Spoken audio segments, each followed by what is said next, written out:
Boa noite, irmãos. A paz seja convosco. Amém. Estão me ouvindo? Hoje eu estou com esse microfone de coach aqui e eu espero que ele não me trole. Tá tudo certo? Então, beleza. Irmãos, podem se assentar. Glória a Deus. Fazer uma oração. Deus, me usa, Pai. Me usa nessa noite para falar com a Tua igreja. Me ajuda, Pai, a transmitir à Tua igreja a verdade da Tua palavra.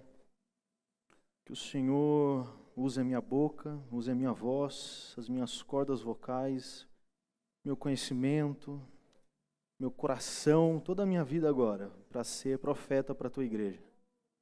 Que o Senhor possa também, através do Teu Espírito, abrir o entendimento, os ouvidos dos que são surdos, os olhos dos que são cegos, para que possam Te ouvir e Te enxergar. Em nome de Jesus, Pai. Amém. Irmãos, abra a Bíblia de vocês, 1 Coríntios 11, 23 e 24. Ou melhor, 24,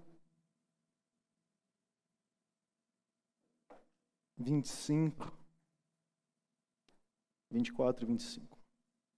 A palavra do Senhor diz: E tendo dado graças, partiu e disse: Isto é meu corpo dado em favor de vocês. Façam isto em memória de mim. Da mesma forma, depois da ceia, ele tomou o cálice e disse: Este é o cálice da nova aliança no meu sangue. Façam isso em memória de mim. Porque sempre que comem deste pão e bebem deste cálice, vocês anunciam a morte do Senhor até que Ele venha. Irmãos, quem esteve aqui domingo? Levanta a mão. Ou melhor, quem não esteve aqui domingo? 1, 2, 3, 4, 5, 6 pessoas. 6 pessoas e o irmãozinho 6,5. Então 6,5 não estiveram aqui domingo.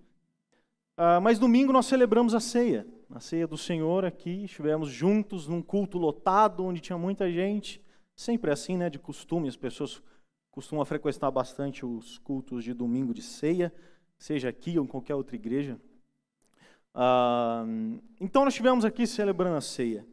E o que eu quero falar aqui nessa noite é exatamente sobre a ceia.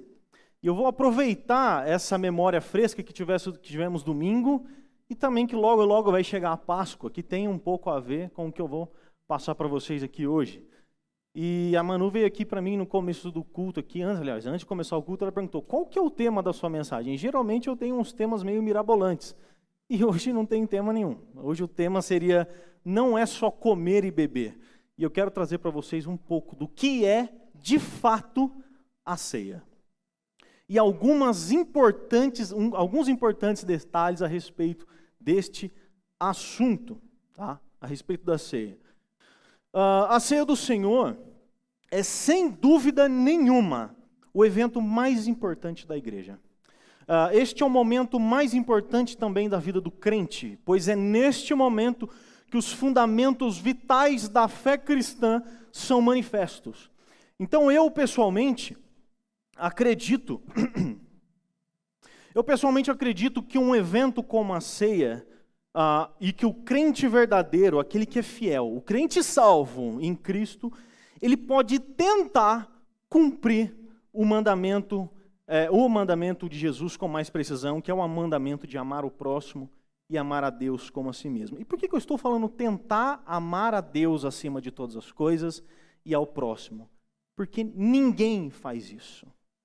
Eu não amo a Deus acima de todas as coisas. Eu nunca amei a Deus acima de todas as coisas. E muito menos o meu próximo. E isso eu tenho que pedir perdão a Deus todos os dias. Todos os dias. E a ceia é o momento onde mais se aproxima essa oportunidade. A gente conseguir amar a Deus, pelo menos acima de muitas coisas, e deixar de lado a nossa idolatria.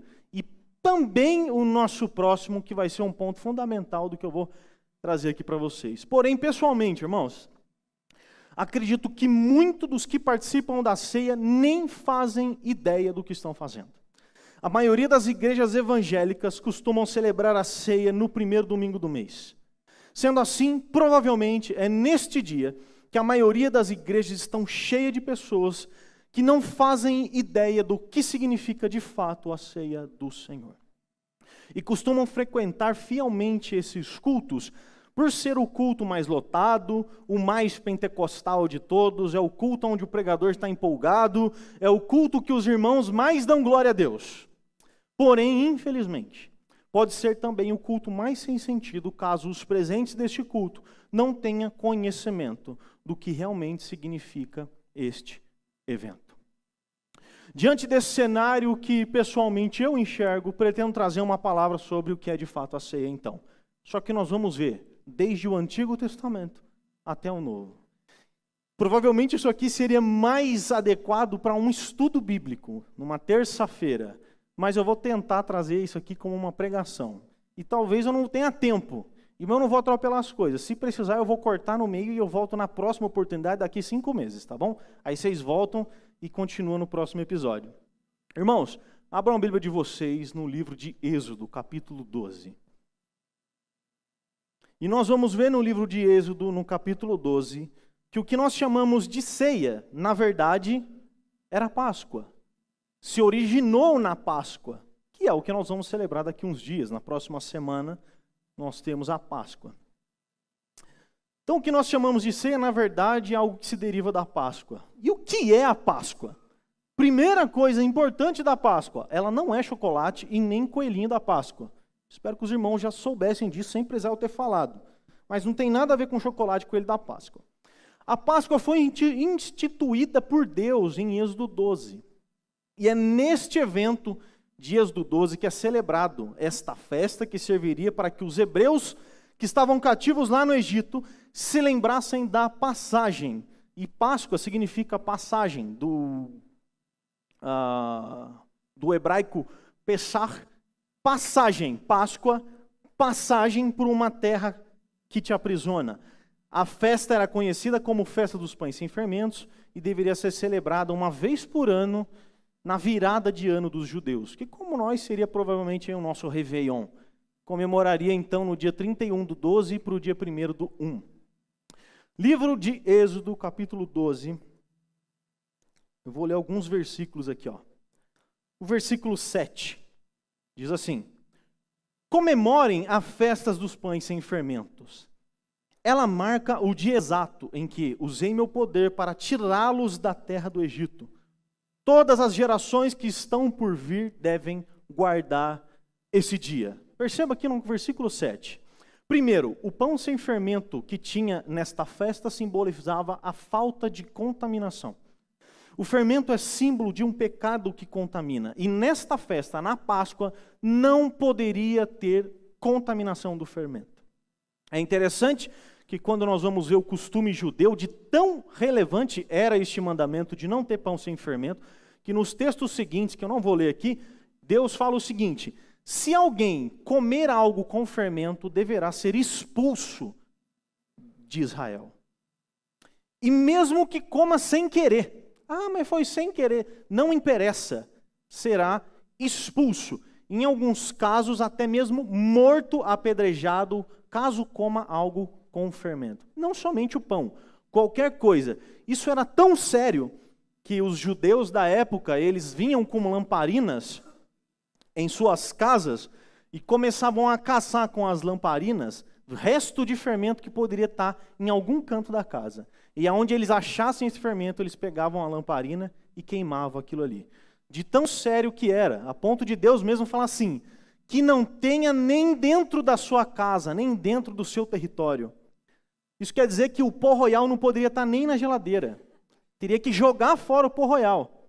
Não poderia ter nada, nem dentro do seu armário, nem nada. Joga fora para que não contamine o fermento, o pão, que deveria ser sem fermento. Essa festa também deveria fazê-los lembrar do dia que Deus tirou o povo do Egito. Que os tirou da escravidão do Egito. E essa festa deveria então ser feita uma vez por ano. Isso no versículo 7. Agora vamos ver mais algumas coisas importantes a respeito dessa festa no verso 12 em diante.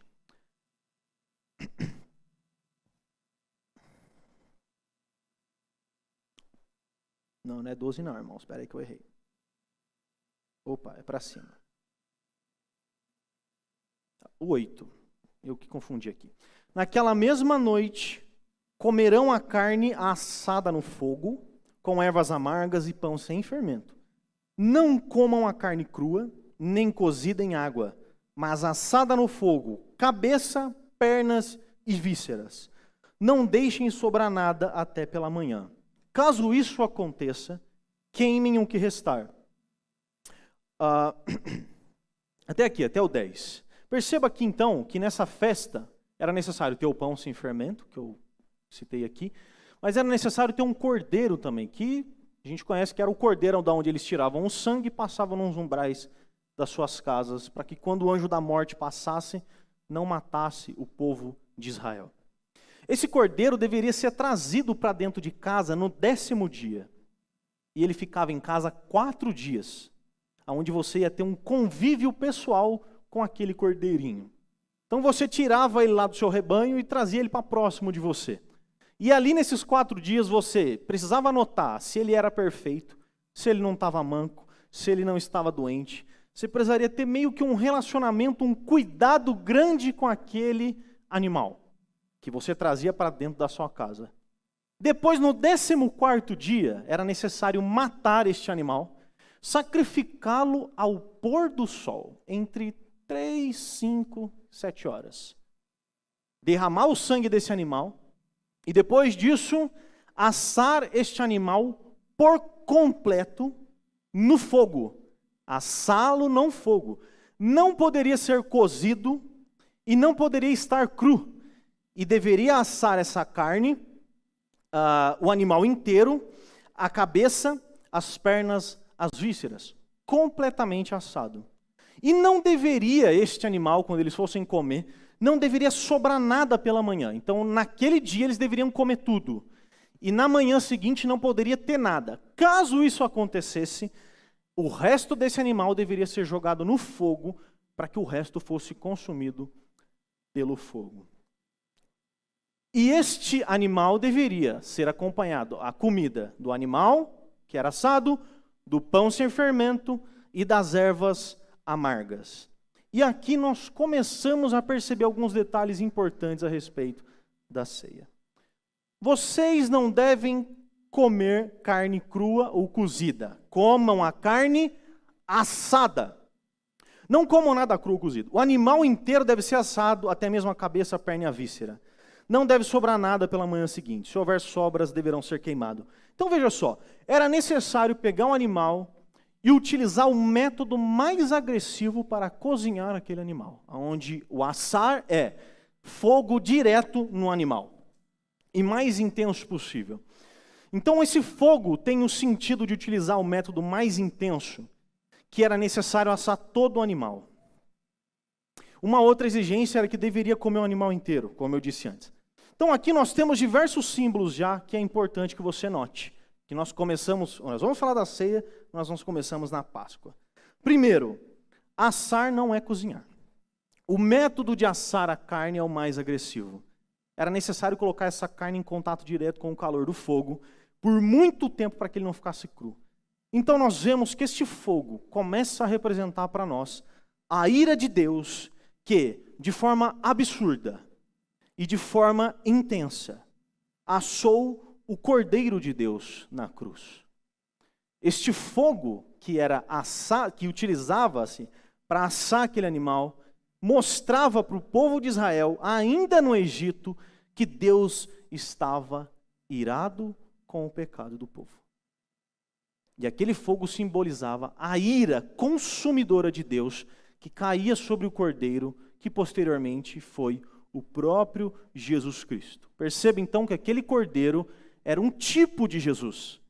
Deus lá no Egito estava mostrando, este é o meu plano. Para livrar vocês daí, eu preciso matar um inocente e destruí-lo completamente. E se sobrar alguma coisa, aliás, não vai sobrar nada dele. Segundo ponto, o animal deveria ser assado por inteiro. Jesus, o Cordeiro de Deus, se entregou completamente. Da cabeça aos pés, do corpo até a alma, e nada dele sobrou. Devemos comer toda a carne do animal. Então, assim como Jesus se entregou completamente por nós, nós devemos também nos alimentar completamente de Jesus. Lá no Êxodo, no capítulo 12, você já tem a imagem de Jesus impregnada como sombra do plano de salvação de Deus. Para frente. O pão sem fermento sem contaminação. O fermento, como eu disse antes, era um símbolo de contaminação do pecado. Você vai ver Paulo falando sobre isso em 1 Coríntios 6. Acompanhado também que ele fala de ervas amargas. Essas ervas amargas era para os judeus como a amargura da escravidão do Egito. Deveria simbolizar para esses judeus a aflição e o sofrimento antes da libertação, antes da Páscoa. Para nós, essa erva amarga ela pode significar duas coisas. A amargura do nosso pecado, que gera em nós aflição e arrependimento. Nos faz lembrar também que vivíamos cativos por nossos pecados, a aflições e a sofrimentos terríveis que o Egito tinha para nossas vidas. Irmãos, eu quero que vocês entendam mais uma vez. Êxodo capítulo 12, Deus já estava mostrando os métodos de salvação que ele utilizaria com Jesus. Precisamos perceber que Jesus é o Cordeiro que recebeu a ira de Deus. Precisamos, sem pecado, sem malícia, nos aproximarmos desse Cordeiro e com ervas amargas, percebendo que o Egito, que nós estávamos cativos no pecado, nos traz amargura e angústia, e também com amargura e com angústia, perceber que precisamos nos arrepender dos nossos pecados. Começamos aqui a introdução da ceia. Eu poderia parar aqui já, irmão. Eu poderia ir embora, mas eu vou continuar. Beleza? Vamos juntar tudo isso, e eu vou explicar para vocês um pouco mais de detalhe. Primeiro, o Cordeiro Pascual simboliza Jesus recebendo a descarga absurda da ira de Deus e que foi completamente destruído na ira do fogo de Deus. Os pães sem fermento eram um símbolo de remoção dos pecados do meio do povo de Deus, e as ervas amargas trazem amargura pelos pecados e pela prisão que esse pecado nos faz. Francis Davidson, um comentarista, ele diz o seguinte: a explicação dos versículos do 7 ao 10 podem ser realmente compreendidos se enxergarmos um tipo de Cristo, pois somente pelo sangue é que há livramento da destruição. O cordeiro era assado no fogo para simbolizar a ira de Deus sobre o Salvador. Aqueles que se alimentam dele devem pôr de lado o fermento da maldade e devem comê-lo com ervas amargosas do arrependimento. Tudo deveria ser consumido, mas se é fisicamente impossível fazer isso, então pode ser feito pelo fogo, visto que a oferta de Cristo foi completa e ela deve ser recebida com sua inteireza. Beleza, irmãos? Então aqui, presta atenção, Páscoa não é coelhinho, não é chocolate. Embora você possa comer sem problema nenhum, mas a Páscoa é isso daqui. É um cordeiro que serviu para simbolizar que eu estou livrando vocês da prisão do Egito. Eu tive uma Páscoa com 15 anos. Você talvez teve a sua Páscoa com 30. Eu tive com 15. Talvez alguns aqui já nasceram pascuados. Ou não, né? Alguns talvez não. Mas de certa forma, irmãos, o Cordeiro Pascal me livrou com 15 anos de idade. E seja você com 89. Se o Cordeiro Pascal estiver na sua casa, o anjo da morte não vai te levar. Jesus e a ceia. Vamos para o Novo Testamento? Jesus, Lucas 22, do 7 ao 22. E aqui a gente vai começar a ler bastante, tá? Lucas 22. Tem uma água aqui que está... Do versículo 7 até o 22. Eu vou ler correndo aqui. Diz assim: finalmente chegou o dia dos pães sem fermento, a Páscoa, no qual deveria ser sacrificado o Cordeiro Pascal. Jesus enviou Pedro e João dizendo: vão preparar a refeição. Onde queres que preparamos? Eles perguntaram. Jesus respondeu, ao entrarem na cidade, vocês encontrarão um homem carregando um pote de água. Sigam-no até a casa em que ele entrar e digam ao dono da casa, o mestre pergunta, onde é o salão de hóspedes no qual poderei comer a Páscoa com os meus discípulos? E lhes mostrará uma ampla sala no andar superior, toda mobiliada. Façam ali os preparativos. Vou passar para o 17. Ou melhor, 15. E disse-lhes, desejei ansiosamente comer essa Páscoa com vocês antes de sofrer. Pois eu digo, não comerei dela novamente até que se cumpra no reino de Deus. Recebendo um cálice, ele deu graça e disse, tome isto e partilhem uns com os outros. Pois eu digo que não beberei outra vez do fruto da videira até que venha o reino de Deus. Tomando o pão, deu graças, partiu e o deu aos discípulos, dizendo, isto é o meu corpo dado em favor de vocês, façam isso em memória de mim. Da mesma forma, depois da ceia, tomou o cálice, dizendo, este é o cálice da nova aliança, no meu sangue derramado em favor de vocês. Mas eis que a mão daquele que vai me trair está com a minha sobre a mesa. O Filho do Homem vai, como foi determinado, mas ai daquele que o trair. Alguns pontos importantes do texto que eu acabei de ler. O verso 7 diz o seguinte, finalmente chegou o dia dos pães sem fermento, no qual deveria ser sacrificado o cordeiro pascual. Em algumas outras traduções, por exemplo, na João Ferreira de Almeida diz, chegou o dia da festa dos pães asmos, em que importava comemorar a Páscoa. Primeiro ponto, era importante. Era importante isso daqui. Jesus não deixou passar batido. Jesus falou assim, não, isso aqui é importante. A gente vai parar de fazer tudo que nós estamos fazendo e nós vamos celebrar a Páscoa. Primeiro ponto. Então, aquele momento chegou para Jesus, na mente dele. Opa, está chegando a Páscoa. É o momento da festa do pão sem fermento. É o momento da Páscoa. É o dia de lembrar que Deus tirou o povo do Egito e praticar assar a carne, praticar o comer pão sem fermento e as ervas amargas. Agora vamos desenrolar o texto. O pão no Antigo Testamento, esse sem fermento, estava sendo utilizado por Jesus na ceia. O pão era sem fermento. Porém, nessa ocasião, Jesus reparte o pão e daí ele diz, e tomando o pão, tendo dado graças, o partiu e lhes deu dizendo, isto é o meu corpo oferecido por vós, fazei isto em memória de mim. Jesus também disse o seguinte, este é o cálice da nova aliança no meu sangue derramado em favor de vós. Então, como assim Jesus partiu aquele pão e disse que este era o corpo dele? E como assim pegar um cálice e falar que aquele era o sangue dele? Detalhe, na mente de um judeu, ouvir isso daqui era um escândalo. Numa certa ocasião, Jesus multiplica os pães e aí todo mundo, meu Deus, achamos o padeiro celestial. Vamos atrás dele. Ele vai multiplicar pão, a gente abre uma padaria. Eu vou pregar sobre isso um dia. Aí a gente monta um carrinho, bota os pão ali e sai. É pão, é pão. Pão macio, gostoso e barato. Temos delícias de pão. Pão de leite, pão de sal, pão sovado. É pão, é pão. Vamos fazer isso com Jesus, nosso padeiro celestial. Jesus se afasta e daí eles vão atrás de Jesus.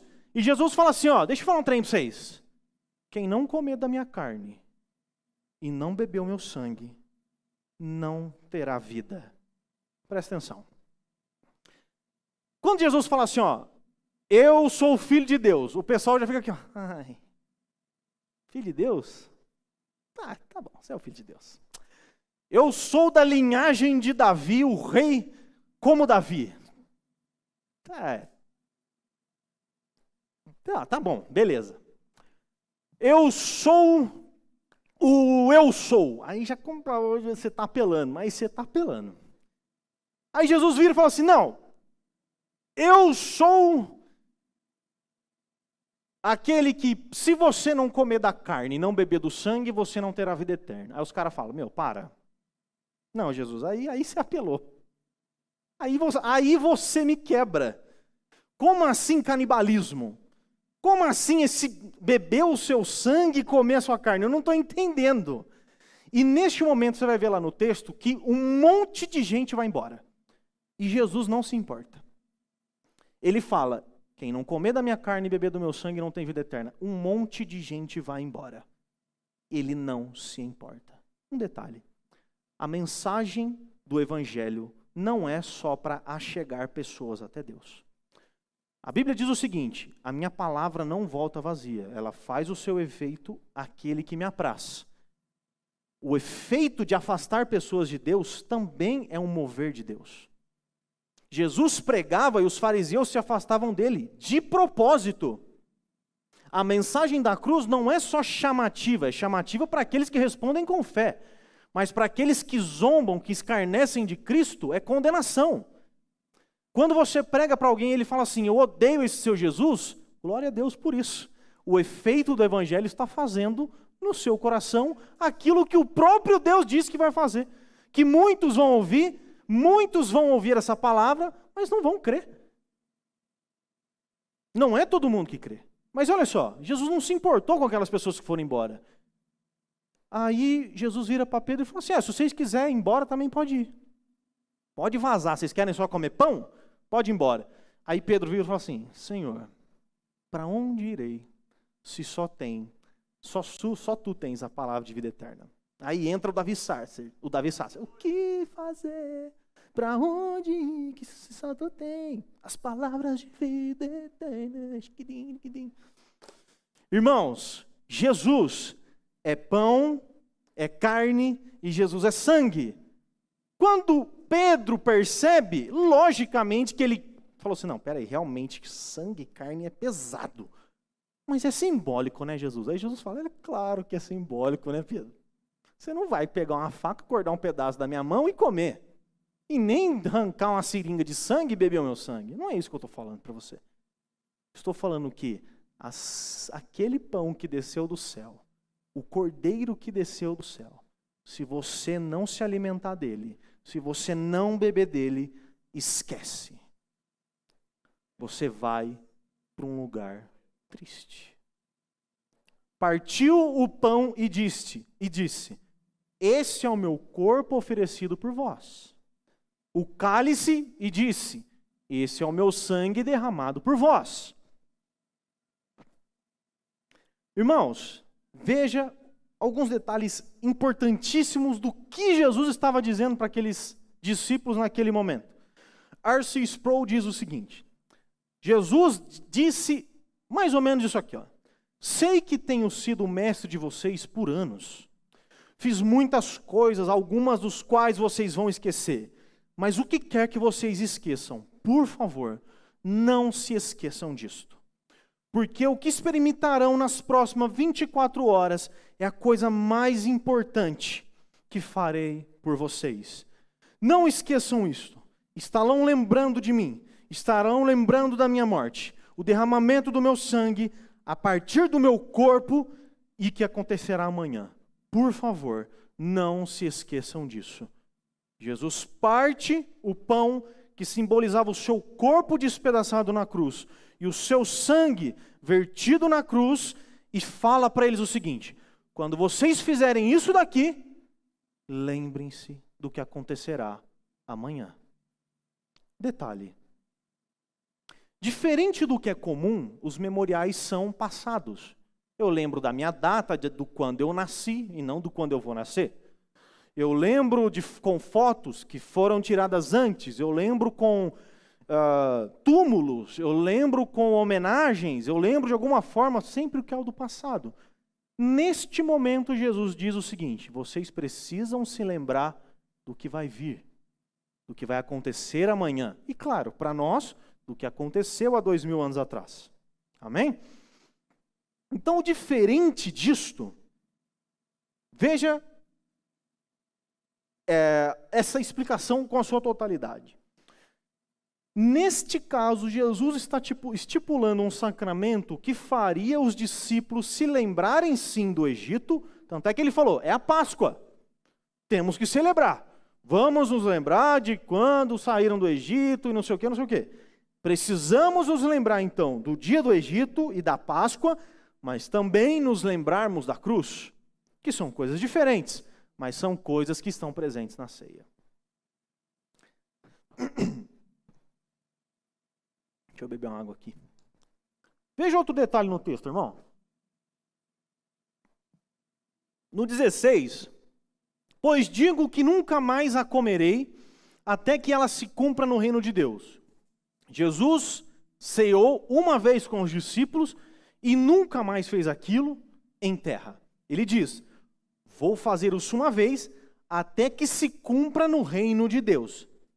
Este, até que se cumpra no reino de Deus, mostra então que Jesus repetirá este momento futuramente. Ele realizou a ceia com os discípulos uma vez e nunca mais fez isso. Nessa ceia, ele se lembrou da Páscoa. Ele pediu para que o seu sacrifício fosse lembrado ao dizer em memória de mim. E também disse que ele deixou evidente que essa festa, que esse momento de celebrar a ceia, de comer com as pessoas, acontecerá novamente quando ele voltar e nos levar para a Nova Jerusalém. São 3 memoriais, então, que Jesus nos mostra neste momento que ele está celebrando a ceia. Primeiro, uma memória do passado, que é a Páscoa, que é o Egito. Outra, uma do presente, no caso dos discípulos, uma memória presente. Daqui 24 horas eu vou morrer, o meu corpo será despedaçado e o meu sangue. Vocês precisam lembrar disso. E por último, vocês também precisam ter em mente, quando vocês estiverem fazendo isso aqui, que um dia eu vou voltar para comer de novo com vocês. E nesse dia vai ter picanha Angus, irmão. Esse dia vai ter, eu adoro yakisoba, então eu imagino que no céu vai ter yakisoba. E pudim, à vontade, servido pelo próprio Cristo e não engorda. Eu acho que essa é a parte mais legal. Não engorda. Perceba, irmãos, 3 coisas. O Egito, a Páscoa, a morte na cruz e o futuro em que Jesus vai mais uma vez cear com os santos. Tenha em mente, então, meu querido, que a ceia que nós participamos domingo é um trailer, é um teaser do que vai acontecer num dia, mas neste dia terá uma mesa imensa, e na cabeça da mesa lá vai estar Jesus, assentado no trono, cheio de glória e poder, e distribuindo as suas bênçãos para os seus.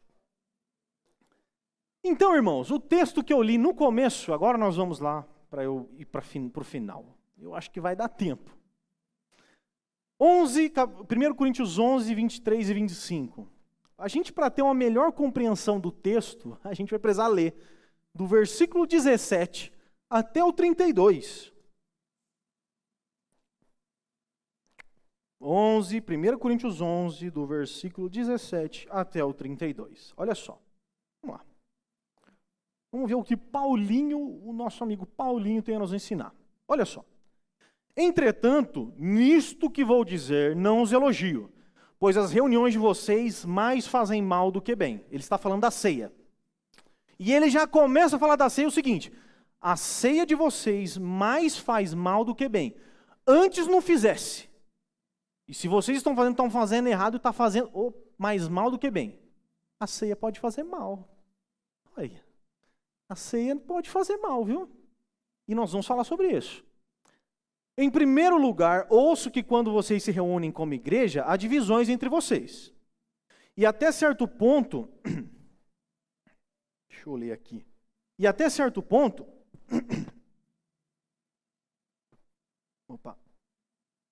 vamos para o 20 aqui para frente. Quando vocês se reúnem, não é para comer a ceia do Senhor. 21. Porque cada um come sua própria ceia sem esperar pelo outro. Assim, enquanto um fica com fome, outro se embriaga. Será que vocês não têm o que comer em casa? Ou desprezam a igreja de Deus e humilham os que nada têm? Que direi? Vou elogiar por causa disso? Claro que não. Pois recebi do Senhor, que também entreguei a vocês, que o Senhor Jesus, na noite que foi traído, tomou o pão, tendo dado graças, partiu. E disse: isto é o meu corpo que é dado em favor de vocês, façam isso em memória de mim. Da mesma forma, depois da ceia, ele tomou o cálice e disse: este é o meu cálice, a nova aliança no meu sangue. Façam isso sempre que beberem em memória de mim. Porque sempre que comerem deste pão e beberem deste cálice, vocês anunciam a morte do Senhor até que ele venha. Portanto, todo aquele que comer e beber do pão, comer o pão e beber o cálice do Senhor indignamente será culpado de pecar contra o corpo e o sangue do Senhor. Examine-se cada um a si mesmo, e então coma do pão e beba do cálice, pois quem come e bebe sem discernir o corpo do Senhor, come e bebe para a sua própria condenação. Por isso há entre vocês muitos fracos, doentes e vários que já dormiram. Detalhe que esse dormiram aí é um eufemismo para morreram. Muitos fracos, doentes e não poucos que morreram. Mas se nós tivéssemos o cuidado de examinar a nós mesmos, não receberíamos juízo. Quando, porém, somos julgados pelo Senhor, estamos sendo disciplinados para que não sejamos condenados com o mundo. Vamos aos detalhes, que é para isso que nós estamos aqui. Capítulo 11, verso 20 e 22. Vamos lá, com calma, com calma. Quando vocês se reunirem, vamos lá. Quando vocês se reúnem, ou melhor, vamos voltar ali. Quando vocês se reúnem, Paulo diz o seguinte: quando vocês se reúnem, não é para comer a ceia do Senhor, porque cada um come a sua própria ceia sem esperar pelos outros. Assim, quando um fica com fome, o outro se embriaga. Olha só, irmãos, na época em que Paulo está escrevendo isso daqui, os irmãos de Corinto festejavam a festa do amor, a festa do ágape.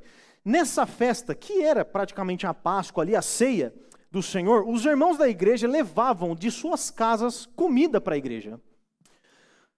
Cada um conforme suas condições. Tinha os mais ricos, os mais pobres, e eles tinham o dever de levar a comida de casa, e na celebração da ceia, todos comiam junto. Então, era assim que eles celebravam. Cada um fazia junto a panela, cada um conforme as suas condições. Quem pudesse levar coisa boa, levava coisa boa. Quem pudesse levar macarrão com salsicha, quem pudesse levar miojo é miojo, e quem não pudesse levar nada é nada. Mas todo mundo tentava de alguma forma ajudar para celebrar a ceia do Senhor. Acontece que em Corinto, principalmente os irmãos ali daquela igreja, principalmente os mais ricos e que moravam mais perto ali da igreja, eles acabavam comendo na frente dos mais pobres e daqueles que moravam mais longe. Essa atitude acabava destruindo todo o simbolismo por trás da festa. Quando os pobres e que moravam mais longe da igreja chegavam na festa, já tinha acabado toda a comida.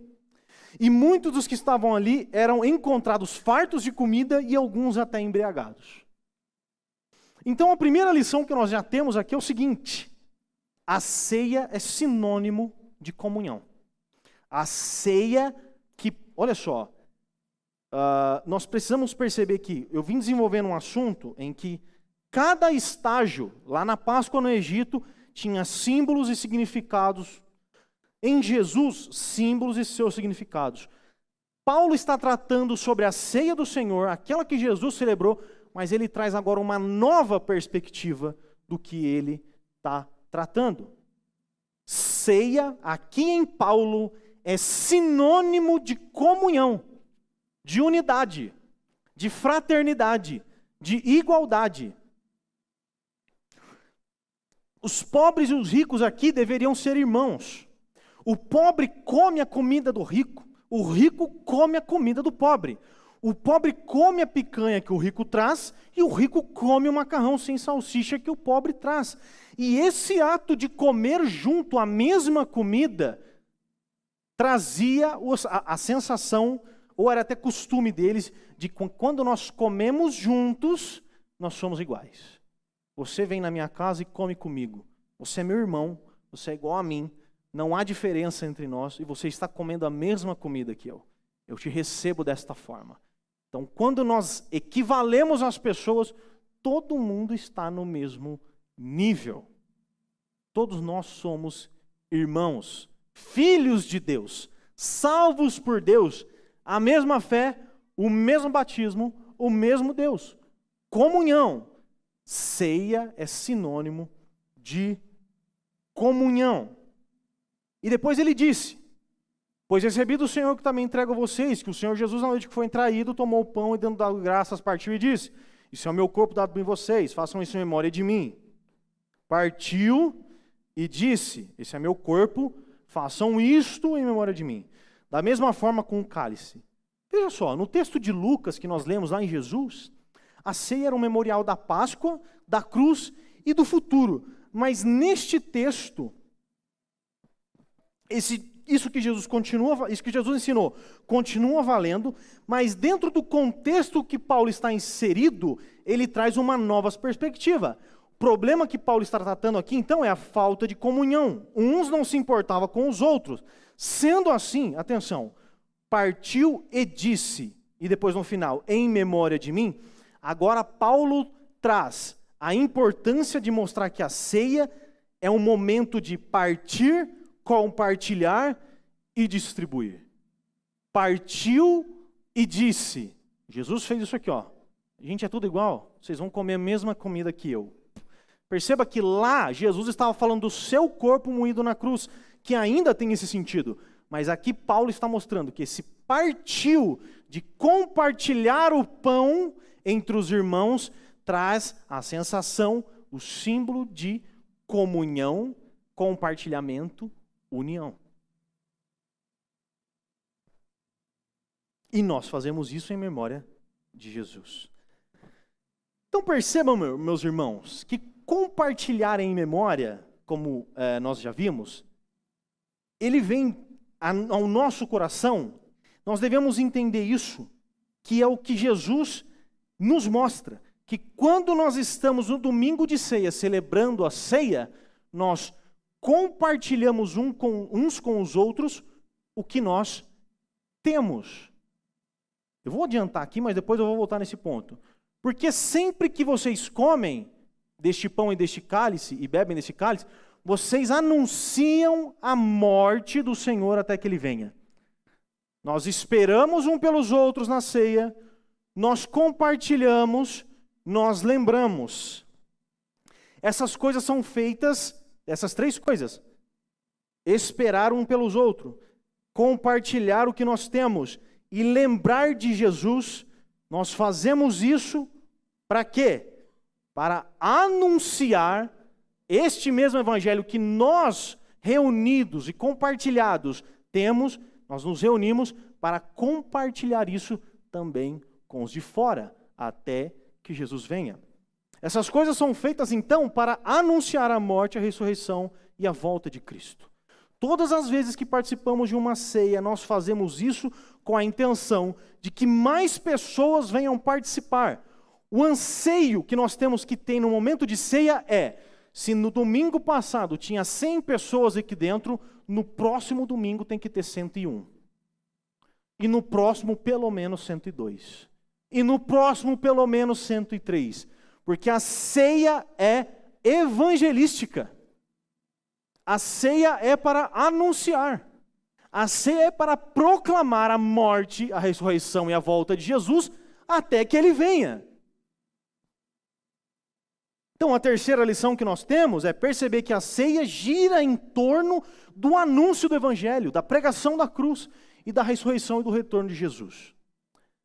Agora, irmãos, tenham isso em mente, que quando você vem para a ceia e não compartilha, e você não tem união, e você não está de acordo com as diretrizes da fé cristã, que você está em rincha com o irmão do lado, que você não está em união com o seu próximo, nós vamos entrar aqui agora e você vai perceber que aí então você come indignamente. O versículo 17 ao 30 diz assim: portanto, todo aquele que comer o pão ou beber o cálice do Senhor indignamente será culpado de pecar contra o corpo e o sangue do Senhor.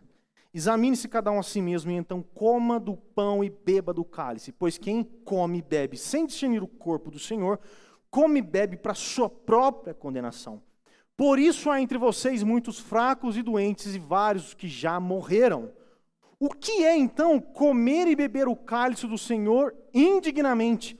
Quando a gente analisa o texto de Paulo, comer e beber o cálice indignamente é participar da ceia sem comunhão, de forma individual, solitária, com divisão, com intriga, como diz Paulo, a sua própria ceia.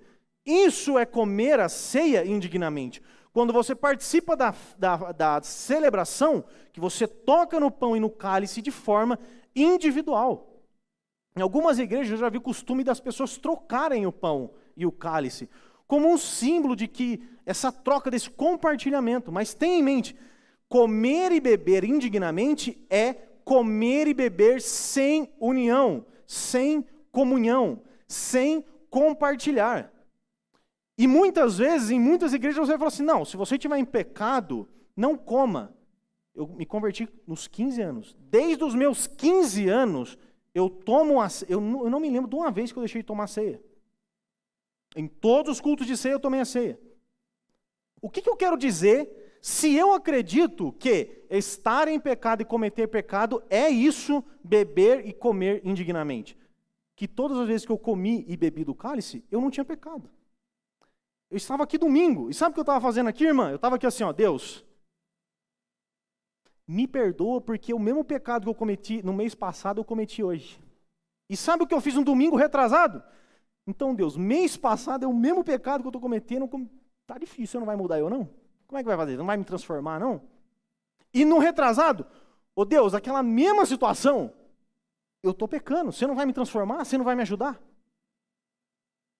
Se comer e beber do cálice indignamente é comer sendo pecador, então vamos abolir a ceia da igreja.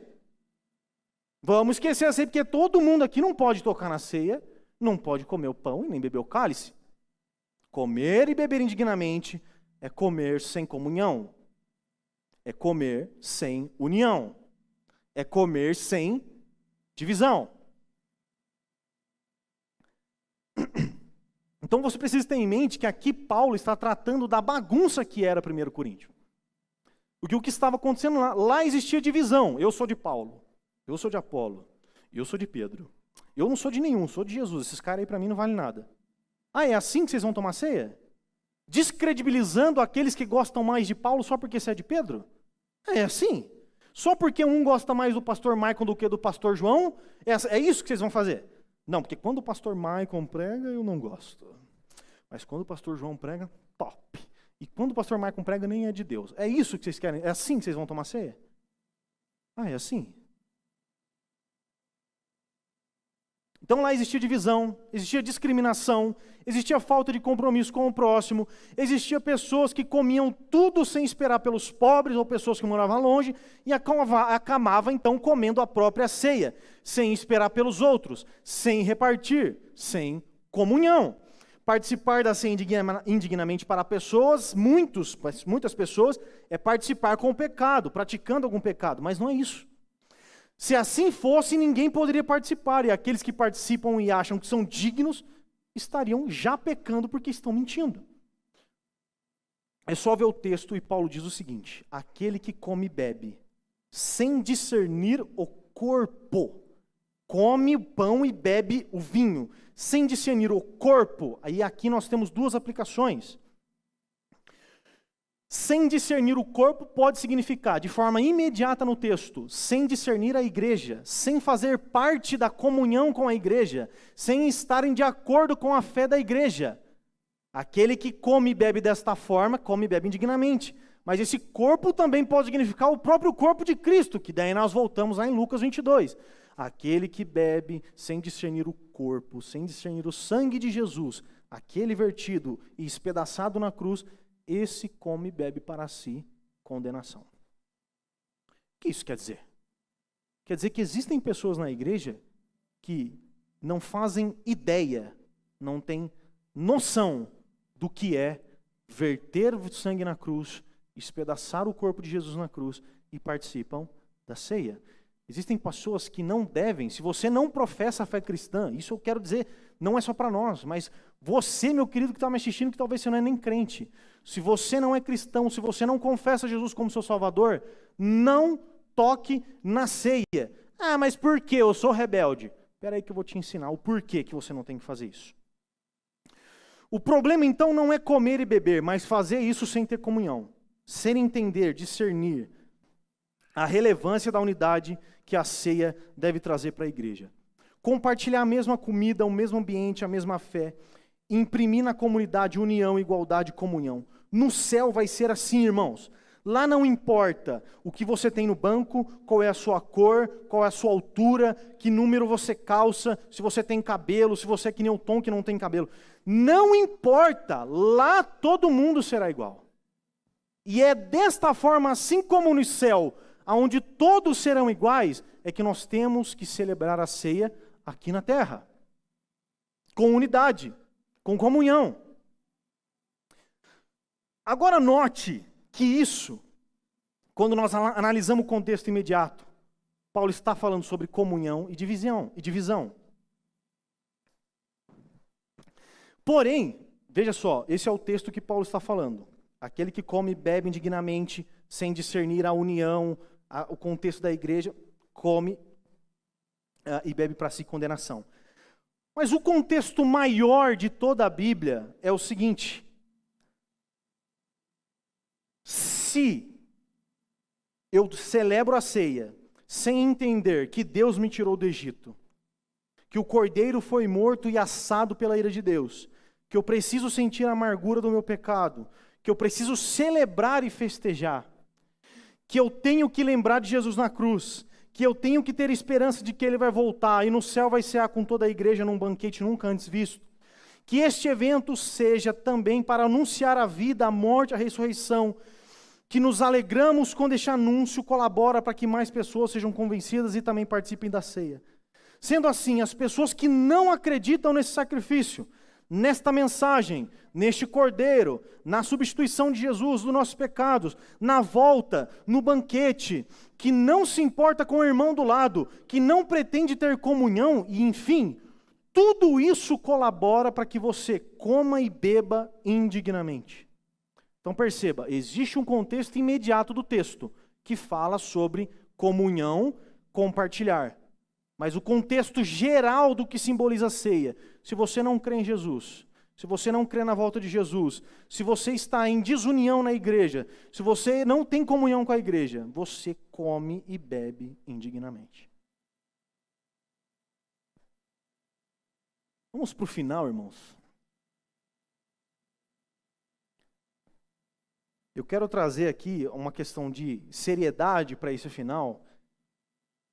O que acontece se você come e bebe indignamente o corpo, participa da ceia indignamente? Eu quero mostrar as consequências do que pode acontecer. Aquele que come e bebe indignamente, segundo Paulo, é culpado por profanar o corpo e o sangue de Cristo. E por Deus é punido com fraqueza, doença e até a morte. Essas punições, no caso da igreja de Corinto, eram físicas. Quando Paulo fala assim, muitos estão dormindo, muitos estão doentes, enfraquecidos, Paulo está falando fisicamente. Ele está falando assim, sabe por que vocês estão fracos? Sabe por que vocês estão doentes fisicamente? Sabe por que vocês morrem? Porque vocês tocam na ceia do Senhor indignamente. Não é espiritual. Vocês estão doentes, estão morrendo, porque vocês estão profanando o corpo de Cristo. E isso é punição de Deus sobre vocês. Sendo assim, os irmãos da igreja estavam doentes fisicamente. E faziam isso por participar, e acontecia isso por participar da ceia de forma indigna. Sim, Deus, o próprio Deus, adoecia e matava aqueles que profanavam a mesa do Senhor.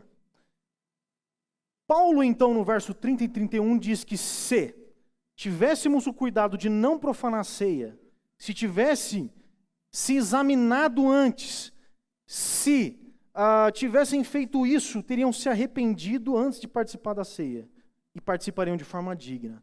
Mas como não fizeram, receberam a punição de Deus. No verso 32, Paulo fala o motivo do porquê Deus faz isso. Quando somos julgados, diz no 32, quando somos julgados pelo Senhor, estamos sendo disciplinados para que não sejamos condenados com o mundo.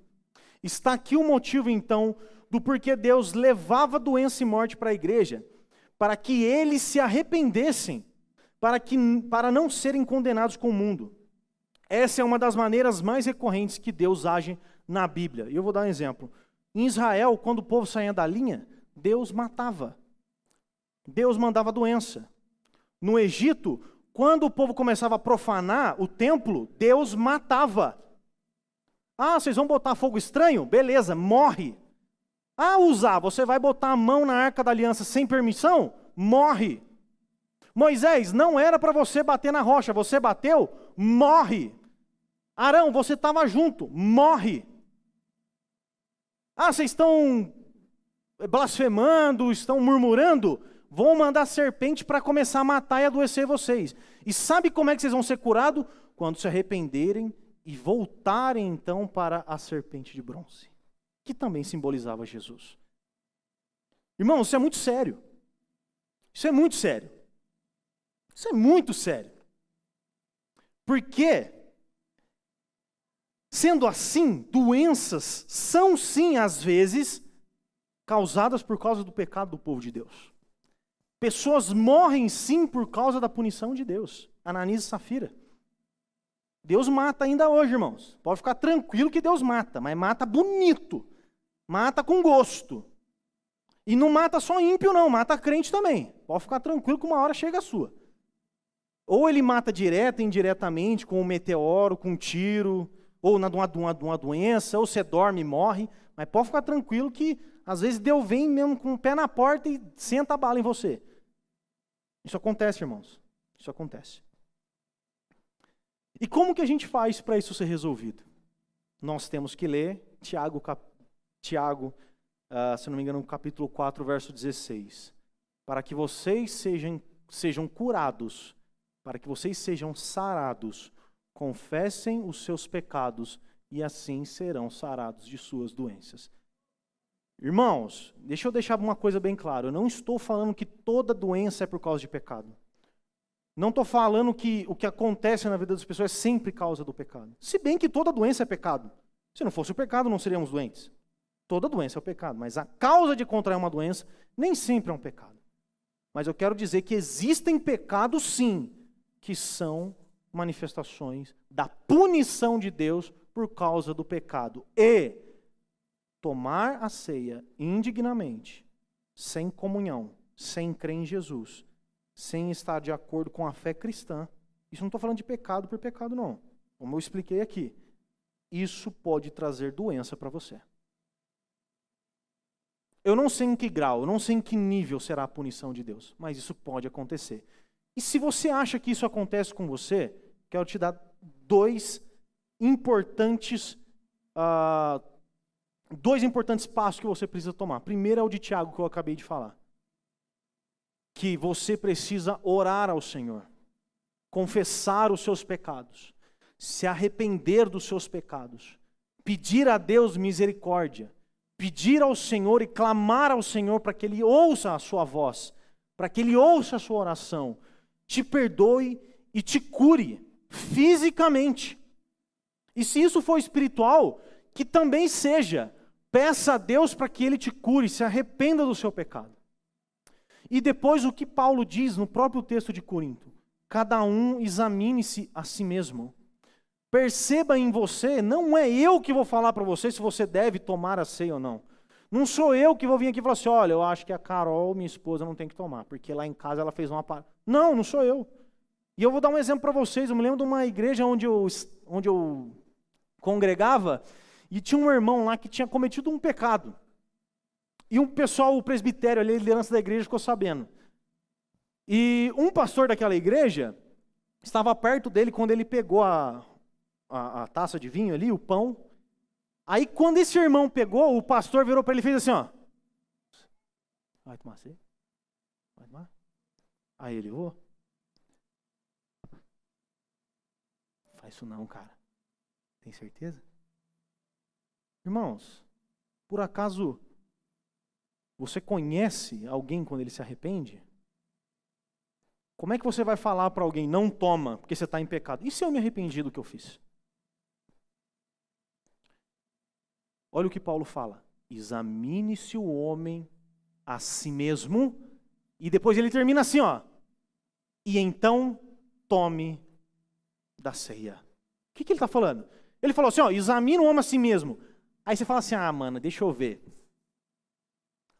Tô na dúvida. Não sei. Não. Você vai se examinar e o seu autoexame vai gerar arrependimento no seu coração. Vai gerar amargura no seu coração.